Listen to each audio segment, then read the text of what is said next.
Je m'appelle Lise, j'ai 23 ans, je suis étudiante en médiation des sciences à Bordeaux.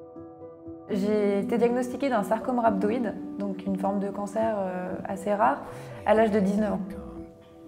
Quand mon oncologue m'a proposé la chimiothérapie, il ne m'a pas du tout parlé au départ des effets secondaires pour la fertilité, et c'est moi, au moment où il était la main sur la poignée de la porte, qui lui ai demandé « mais au fait, et la fertilité, est-ce que va y avoir des conséquences ou pas du tout ?»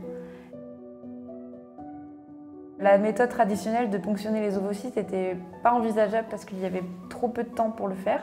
Donc c'était soit on m'enlevait un ovaire, soit on faisait rien du tout. Cette décision était horrible à prendre et encore aujourd'hui, moi j'ai l'impression qu'on m'a arraché mon ovaire, vraiment. Parce que finalement, quand on m'a demandé est-ce que tu veux ou pas faire cette opération, quand j'ai demandé à mes proches est-ce que je la fais pas, j'avais besoin de conseils. Et j'ai eu que des retours, il faut absolument que tu la fasses, sinon tu vas regretter. Mais finalement, personne ne m'a demandé est-ce que tu as vraiment envie de la faire. Ça pose beaucoup de questions à un âge où on ne devrait pas se les poser, parce que évidemment, ce n'était pas dans mon projet immédiat d'avoir des enfants, bien sûr. Et finalement, c'est faire un choix pour l'avenir à un âge où déjà on ne sait pas trop ce qu'on veut faire de notre avenir.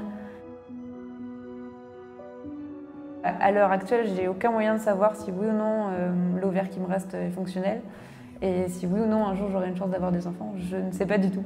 On m'a dit que c'était une technique qui ne marchait pas très bien encore, mais que dans 10 ans ce serait certainement beaucoup plus développé et qu'étant donné que moi mon projet d'enfant il n'était pas à court terme mais plutôt à long terme, j'avais une chance ou voilà, un espoir de me servir de cette technique plus tard.